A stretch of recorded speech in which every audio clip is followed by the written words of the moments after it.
सर्वांना स्वातंत्र्य दिनाच्या हार्दिक शुभेच्छा।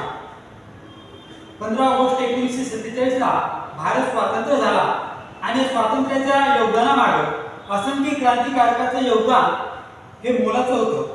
त्यामध्ये भगतसिंग, सुखदेव, राजगुरू, चंद्रशेखर आझाद आणि सुभाषचंद्र बोस यांनी भारताच्या स्वातंत्र्यासाठी योगदान जे दिलं ते योगदान आपण विसरू शकत नाही।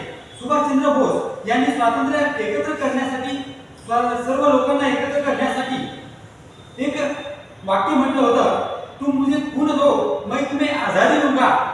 आणि हे वाक्य ते खरं करण्यासाठी, लोकांना प्रेरित करण्यासाठी त्यांनी एक कविता म्हटली होती, ती अशी, जो खून कहो किस मतलब का जिसमें उबाल का नाम नहीं, जो खून कहो किस मतलब का आ सके देश के ना काम नहीं, जो खून कहो किस मतलब का जिसमें जीवन ना रवानी है, जो निर्भर होके बहता हो खून नहीं वो पानी है।